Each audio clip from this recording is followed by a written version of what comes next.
Hey guys, it's Xingqiu here.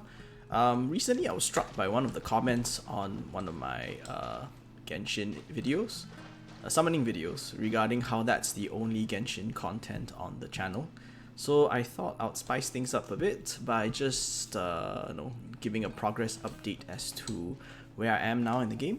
So I'm currently AR 51 and spent the last 8 weeks playing this more or less pretty hardcore. I usually get all refills in one day so that I can build as many characters as I can.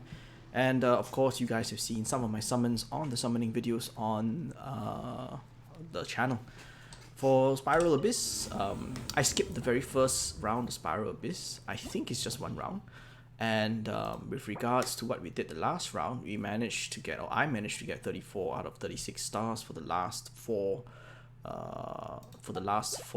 floors, which are the ones that reset. So we got 999, and I got 7 out of 9 stars for floor 12. But because I left it until the last day, it was 2 AM by the time I got 7 out of 9 stars. I think it was on my first or second try of floor 12, so I kind of just gave up and went to bed because it was going to reset anyway in about an hour's time. So I'm hoping to do a bit better for floor 12.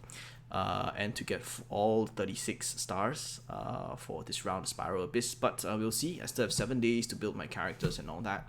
So yeah, I'll probably be recording my Abyss attempts and just uploading it just for fun. I figured since I spend so much time playing this game anyway, I might as well just record myself playing it so that there's some content for Genshin, for those of you that are here for that. So, a disclaimer before I start talking about characters and builds is that you should. This is a gacha game, of course, and you should definitely spend within your means. I'm fortunate to be blessed with a fairly stable occupation, especially in the time of COVID. For those who don't know, I am a doctor, so is my wife, and therefore financially we are pretty comfortable. And this is actually budgeted within how much I make and all that. This is my entertainment budget, as it will. I basically stopped spending on other games. I used to collect board games a lot, but I've run out of space in my house, so I can't buy any board games there. You know, and for those who collect board games, you know, those are pretty expensive. So disclaimer is please don't spend beyond your means. My wife and I have gotten our house and our car paid off and all that. We're fairly comfortable. We've got investments. So if you're starting out in your career and all that, please just, maybe live vicariously through us, those who can afford to spend, or the streamers who do this as their job. For me, I just really enjoy this game and collecting characters, just to play with them, tinker with them, and see how each of them works. That's the first disclaimer. The second disclaimer is that you do not need this kind of team. You do not need this kind of investment to enjoy the game at all. You can enjoy the game completely free to play, and a lot of people have done that. You don't need to invest so much as well, because the Spiral Abyss, I mean, if you look at it, the rewards aren't that great. Yes, you clear with all 9 stars, but honestly, it's like 50 Primal Gems difference. It's not going to break the bank. Everybody will get there eventually, and it takes a heck a lot more than 50 Primal Gems to get to where we are so quickly. So take things at your own pace. There is no leaderboard for Abyss, which I'm very thankful for. There's nothing to compare yourself to. Just chill and enjoy the game at your own pace. Spend as much as you want, spend as much as you is responsible, and don't go beyond that. So yeah, we're going to talk about my progress so far, and I'm just going to show some of my characters. So I've got 4 main sustained DPS built up. I've got Diluc, I've got Child, I've got Tartaglia, I've got Keqing, and Klee built up. Sorry, I'll do the proper Chinese pronunciation again. So for Diluc, he is using a Wolf's Greystone, Refinement 5, level 90 out of 90, so he hits pretty hard. For his artifacts, I've got a full 4-piece Crimson Witch of Flame set. As everyone who's ever farmed artifacts know, the goblet is always the hardest to get, and that's why I'm running an offset Thunder Soother's goblet, which is obviously crap. It's got no crit or crit damage or crit rate on it. Could do with a lot better improvements, but it will do for now. For the first pass of artifacts, I'm just going for primary stats first, because that's difficult enough. Primary stats in a 4-piece set. or the 2+2 piece set for whichever character, and after that I will work on refining each of their substats once the characters I want to build are completely geared out. So this is Diluc with his goblet. This is his crit rate hat. Not the best. Again, I've got 2 defensive stats on it, so it's pretty meh, but it does what it needs to for crit rate. Witch's End Time, this is a pretty nice one with crit, but unfortunately there's defense there. This is a pretty nice crit damage feather as well. Plume of Death, 31% crit damage, which is awesome. And lastly, his flower is alright, there's HP there, but it's not too bad as well. Rolled quite a few times and crit damage and as well as attack. So in total, Diluc at level 90 has 2000, a lot of attack. He has 70% crit rate and 115% crit damage. Obviously this should be higher. Ideally I would drop this down for higher crit damage, but I find that's a bit not so consistent. So if I drop his crit 31% crit rate hat, I will go to 40% crit rate and like 170% crit damage, and that's a bit imbalanced in the crit damage arena.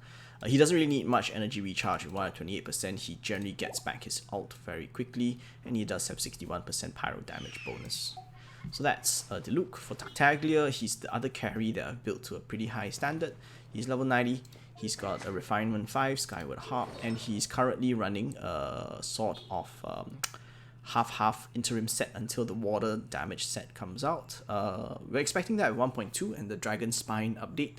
But in the meantime, I'm using a 2+2 Gladiators Finale and a Noblesse Oblige set. And I've leveled all of them up. His artifacts are not great as well. Flower-wise, crit rate, attack, not too bad, but there's HP unfortunately, and I think I hit it once already. The Plume of Death is okay, but it's got quite a significant chunk of crit damage on it, which is why I like it very much. This is unfortunately not that great. It's got a lot of HP, but you know, it's really difficult getting gladiator pieces.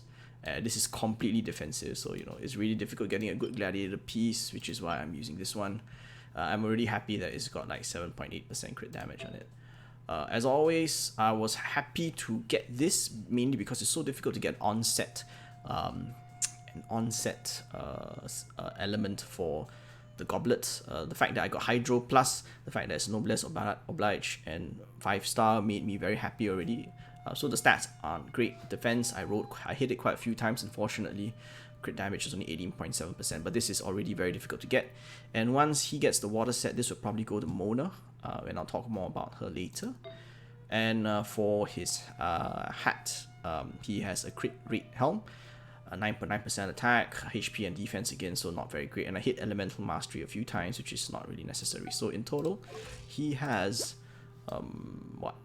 not that great, 60% of 142, so not too bad, a bit more balanced than Diluc in about the 2-to-1 ratio that you want. So he's got about 2100 attack, and he's got 75% hydro damage bonus, and because of Skyward Harp, it actually increases his crit a lot. Skyward Harp is an excellent weapon, so what you lose out in attack from Wolf's Greystone, you may more than make up for in the crit.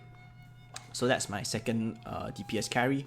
The other two is not as built because I like the two of them more, so I've neglected the other two a bit more, but I do need to level up the artifacts some more. So Keqing is my third carry. She is currently running the Brainless newbie set, which is the 2-piece Thundering Fury and the 2-piece Gladiators Finale. I've been following the discussion over on the Keqing mains Discord and Reddit posts, and so they say this is for casuals, so you know, I just want to unga bunga my way through the content, so that is why I've chosen this. You can see my feather isn't even leveled up fully, but I should probably get to this soon enough. So she's running Thunderbird's Mercy, not too bad, crit rate and attack, but unfortunately we hit HP quite a few times, which is why I stopped rolling out of disgust. The Gladiators, not too bad also, crit, but unfortunately we hit HP as well, sadly. Gladiators Longing, this is a crappy hourglass. I'm only using it because of the main stat of attack. Obviously the substats are ridiculously lousy, but it's really hard finding a good Gladiators piece. The Omen of Thunderstorm, I was happy to get a Thundering Fury Electro damage bonus, piece. It obviously needs to be leveled up, but I'm pretty happy with the substat roll so far. 21% crit damage, 11% attack. And lastly, we're using an off piece for the crit helm, the Lava Walker's Wisdom, which with lousy stats as well. As you can see, she's not really as invested as my other two carries, but she does the job pretty well. For her attributes, for her weapons, she's using a Refinement 5, level 80 Aquila Favonia. I really need to ascend this thing to level 90 just to increase her her punch. So I probably going to get this done later today, since it's this material is available today. So that's that, and you've seen her stats and weapons, and her stats are as follows. She has 2200 attack. Her crit rate is a bit low at 44%, and 114 crit damage is alright. And she's got 53% electro damage bonus. So fairly mediocre, but again, her artifacts aren't completely maxed out quite yet. Klee, I'm even missing EXP books for her, so that's why she's only level 88. She's using a level 80 out of 90 Lost Prayer to the Sacred Winds. Not enough everything, as always in this game, with 30.2% crit rate. So I expect her punch to go up significantly once we manage to level this up. For artifacts, again, she was lower down on my priority list. She's actually using a lot of Diluc's cast off artifacts, which is why they're leveled up to max. So this is not a bad flower, although I would like more crit rate and less defense. This feather, not that great as well, too much HP, but you know, we'll farm a better one eventually. She's using the 4-piece Crimson Witch, obviously, and this is a nice, fairly nice attack piece with crit damage, crit rate, and energy recharge. I was very happy to see this. As always, using a set pyro damage bonus goblet. This is crap. I'm just using it for pyro damage. It's really difficult to get a 5-star pyro damage. If you just look, pyro, I don't really have that many options. Yeah, so this is physical, this is electro. I've only got 2, and I farmed quite a lot of artifact domains, so those are really difficult to get to drop. I'm just lucky to get crit circlets. So I've got a crit damage hit piece on her with 13.4% attack, although I would much prefer additional crit stats, but this is the best of breed that we've got. I've got a few, but this is really bad. It's HP, defense, HP. I'm only keeping it because it is crit damage. This is not that great as well, so it's been difficult farming artifacts. But then again, I guess I'm asking for it by building so many characters. And because of this, she's not that great. Her attack is only 1800. It'll probably go up by a lot once I max out her weapon to level 90. She's got 45% crit rate, 130% crit damage, and 82.5% pyro damage bonus, which is her saving grace. So those are my 4 DPS carries for sustained carries. And having all of them built to a certain degree helps greatly with content, because I can just swap them in and out as I like. Next up will be the supports. I've got Venti, and I've actually geared him for damage.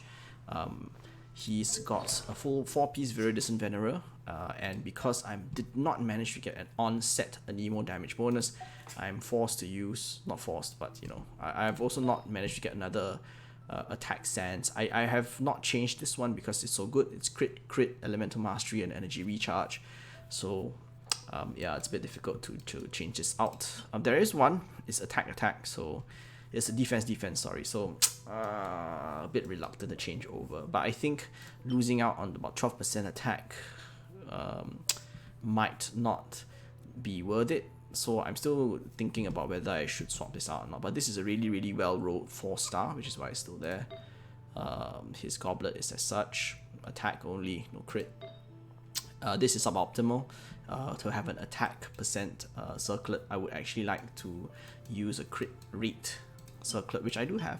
I just haven't built it yet, and the substats weren't great. It's just energy recharge. So I'll probably build that up eventually once I get enough artifact fodder.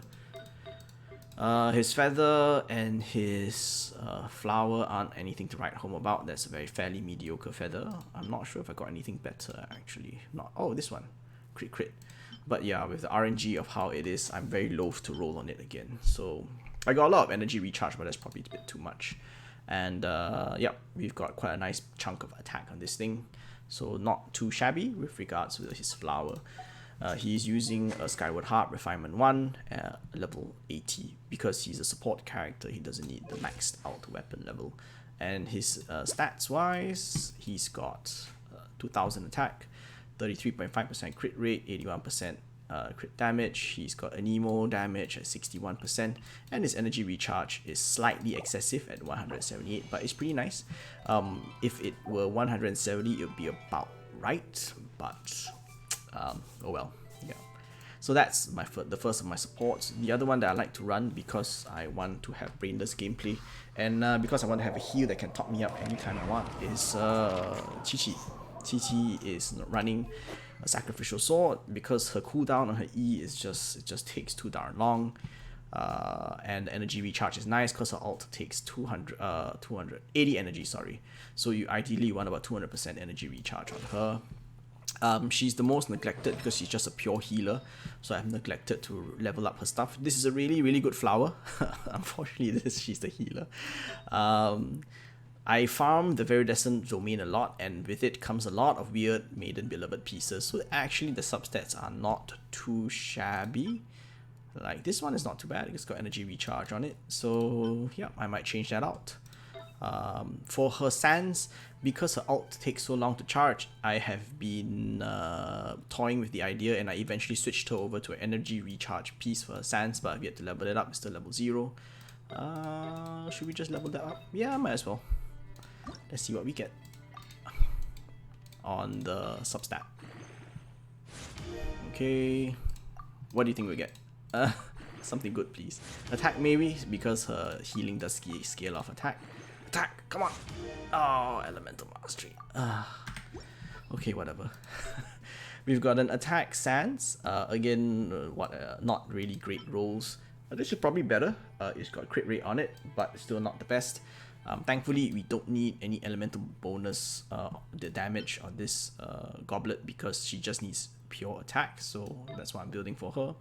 And I'm going to build a healing bonus circlet for her, and let's enhance that to level 4, shall we? So I'm just doing my admin time, just looking over artifacts and all that and deciding what to build. But she basically has what I want. Okay, good. Energy recharge, very nice. She basically has what I want on her already. I just need to get enough fodder to level all this up. So this is what I would consider my end build for this, substats notwithstanding. And with this, I'm not going to look at her attack very much. She's she's not really meant to have very high attack. So she's only got 1,200 attack. Crit is immaterial. She's got 183 energy recharge. I think once we fully build out her set, it should be close to 200, which is where I want it. No cryo damage bonus because she's not damaging. She's not a DPS, and she's got 44% healing bonus both from the set and from the hit piece itself. Again, this should, I think, go up to about 55% or so once we fully build out her artifacts, but she's obviously low priority because she's a support. Yeah. Oh, I neglected to mention that Diluc is Constellation 5.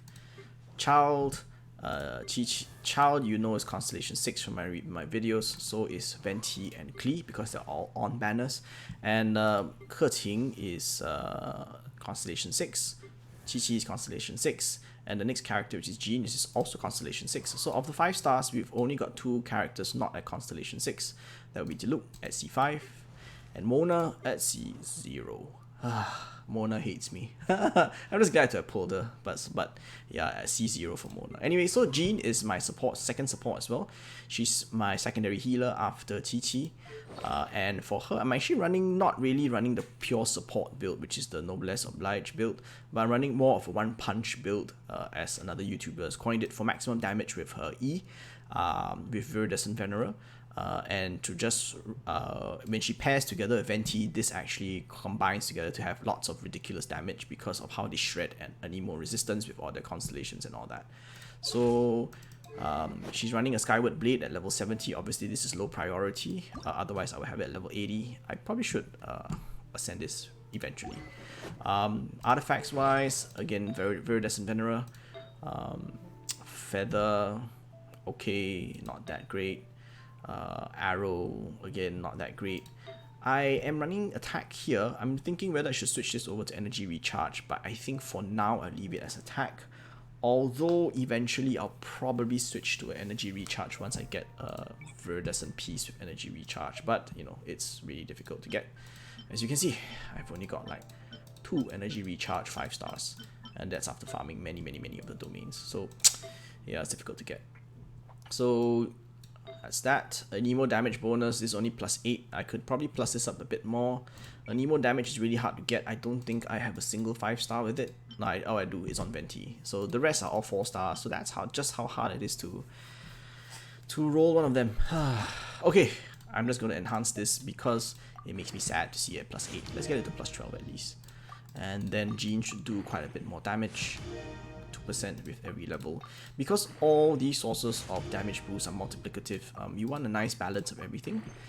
She's not really a DPS, so I haven't built her for crit. But, oh, attack, that's nice. But I think I have to eventually just to improve her damage. Right now she's just on pure attack so that she can heal for as much as possible. But I think overall crit will win out in the end because there are lots of sources for attack and this has diminishing returns. Unfortunately, I only have one crit rate helm which will go to Venti. So she is lower priority, but I did have a very nice energy recharge roll on this thing. So overall, for her attributes wise, she's a support, so her attack is a bit low, 1800. She's got a lousy crit rate, which a crit rate helm would help greatly, but I don't have one. Crit damage is 84%, which is alright, I guess. Energy recharge is not bad, but ideally she would want to be at 200%. I think a very nice guide to how much energy recharge you want is to look at your talents. So if Dandelion Breeze, for example, requires 80 energy, then you would want 200%. If it's 60 energy, then you want 170%. Those are the very nice breakpoints that someone in Dango's Discord was suggesting. So that's Jean, secondary healer, and works pretty well in Abyss. Now we've got my other supports. I've built 4 other supports as well. We've got Mona, Fischl, Xingqiu, and Bennett. And yeah, I'll just go through them very quickly because this is taking a lot of time. So Mona is unfortunately Constellation 0. She does get a lot better, but unfortunately I have not been blessed with her draws. For her gear, she is using the 4-piece Noblesse Oblige because she is my support. Feather is not too bad actually. Sorry, that was the flower. Feather is pretty alright as well, unfortunately, but I had 2 defensive substats. But crit and energy recharge are always nice to have, especially for Mona, because she really wants that energy recharge. This is suboptimal. I would like to have an energy recharge Sands for Mona because it converts the hydro damage for her, but I've yet to find one for Noblesse Oblige. She'll eventually inherit Child's hydro damage bonus goblet once he switches over to the water set, so she's just holding this for now. I'm going to give her Child's piece once he changes his artifacts around, and we're going to build up this crit rate mask for her so that she can hit harder. You'll see that gearing wise is fairly straightforward with regards to gearing. Generally you want the elemental bonus on the goblet, you want some form of crit on the helm, whether it's crit damage or crit rate. For the Sands is where you have to decide on elemental mastery, energy recharge, or attack. For her, energy recharge works the best, but I don't have that yet. For attributes wise, she's hovering at about 1784.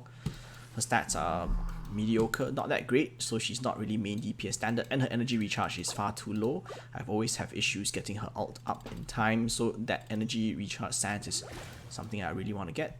For weapons, she's using a level 80 Skyward Atlas Refinement rank 1. For Fischl, she's using an Animus's bow at level 70. Because it's such a lousy bow, I have not bothered to level it, and I think a Stringless would actually be better in the role that I have on her. In fact, she's actually the support which I am most unhappy about with regards to a build, and let's go through it and why I'm unhappy about it. So she's running a 4-piece Thundering Fury set because she's primarily support, not a primary DPS. Substats on this one not too bad. Feather, not too bad. This is actually a pretty good piece for the feather. It's got attack, energy recharge, elemental mastery, and crit rate. So I did max it out to 20. Her hourglass, you can see I don't even have an attack 5-star hourglass for Thundering Fury, and I really need to farm that up. So I've only got this to level 4 because it annoyed me. So yeah. Electro damage bonus, as usual, getting something that's on element is really difficult, and Keqing is really holding on to it. So I don't think I'm so lucky to get 2. But this is alright, I suppose. Attack, crit rate, energy recharge. So I've leveled this to 16. And finally, she actually wants a crit helm. That's Thundering Fury, but it is, as always, very difficult to get. I don't have any crit helms, as you can see. Crit rate, none. Crit damage, none as well, I think. Yep, none as well. So yeah, she's stuck with this attack helm for the time being. So because of that, her stats are very, very, very mediocre. She's 1,700 attack, crit rate and crit damage are bleh. Energy recharge is 140%. Electro damage is only 53%. Again, she's under level as well with regards to artifacts, so that's why she's like this. Okay, for Xingqiu, he's a pure support and I'm building him as such, and of course that means a 4-piece Noblesse Oblige. He basically wants the exact same thing as Mona, which is the feather and the flower, whatever. He wants energy recharge, which is why I have this on him, because I think I prioritize his ult a bit more than Mona's. His ult is actually very good in combination with Diluc, and this thing has got very, very nice substats, which is why I'm leveling this up. Goblet wise, I really need an attack percentage goblet, although what I truly need is not attack percentage but hydro damage. So what I'm planning is that he will eventually inherit Mona's attack percentage goblet when she takes Child's hydro damage bonus goblet, but it would be nice if I had one more hydro damage bonus goblet to give him, and I don't, unfortunately. So yeah, and for this he would like a crit piece, but I've only got one on Mona, so he has to wait for the second one. I don't really like the rest, so he's got a 4-piece Noblesse Oblige. If I could get a Sans with energy recharge from Noblesse Oblige, that would free up my last slot to give him a crit piece, but unfortunately he doesn't have that. Weapons, he's using a level 70 out of 80 sacrificial sword, which is the best sword on him, I feel. It adds so much to him in terms of energy recharge as well as the passive, and attributes wise it's nothing special because he's a support, so yeah, not that great. Crit 1264, energy recharge almost there. I wanted 200%, but it's almost there. I think if I level up his artifacts a bit more, we'll probably get there. But yeah, that's my Xingqiu support, which has been very useful and very effective in combination with Diluc. Bennett is my other support that I built for Abyss. He's also running 4-piece Noblesse Oblige. So I think you can see a common theme is that Noblesse Oblige is really needed, because you're not going to run that many main DPS, but you're going to run a hell of a lot of supports. So you're going to need a lot of these, a lot of sets of Noblesse Oblige. Of course, you could just swap, artifacts around, but that annoys me greatly. So I prefer to give everyone their own set, although that will slow down my overall progress. So feather and flower, blah blah. I would like, this is a really bad substat. I would actually want energy recharge as well, because he's all about his ult. For goblet wise, ideally I want pyro damage, but I don't have that many pyro damage goblets, so he's stuck running this HP goblet because of his how his healing scales with his max HP. And the mask, the circler is running it, he's running the same HP as well for the same reason. Eventually I probably want to move him to a crit helm as well, so that he can actually do some damage, but yeah, for now we're stuck using this because he's low priority. So that's everyone I've actually built so far. I'm not planning to build the rest of the characters except for 2. I do want to build out Ningguang because she's a nice support for Zhongli, who's coming out soon. But I'm still in the midst of maxing her out, so she's very unbuilt. My main focus is on the 1, 2, 3, 4, 5, 6, 7, 8, 9, 10, 11 characters that I've built so far. She's definitely on the back burner. So that's Ningguang. The other character that I probably want to build up as a support will be Diona, just because of this abyssal blessing, I guess, for this round, where if you get a shield you get plus 50% attack, and the fact that her ice shield is very useful in Abyss 12. So I'll probably build up to about level 40 or level 50 before we attempt Abyss this round, or Abyss 12 at least. So she's on my to build list as well. But yeah, so those are the characters that I've built. You don't need to build so many. It's unusual and uncommon to build so many, but I really like having lots of characters to try out and experiment with. The rest, I'm not really going to build them because they're not as effective as what I already have. Maybe the last character that I would want is a Sucrose, just to gather enemies better, but she's definitely last priority with Big Daddy Zhong coming out next week. So those are my characters and builds so far, as well as my final builds that I want for each of them. I've based all my build information off Usagi Sensei's videos on Bilibili, with some modifications of course for personal taste. But yeah, that's where my characters currently are in terms of their builds, their power levels, etc. So yeah, I hope this gives you some inspiration as to what to build for your own characters in case you were stuck with regards to what to build for each of them. Okay, so I hope you guys found that helpful, useful, entertaining as always. This is Ethereon, signing off.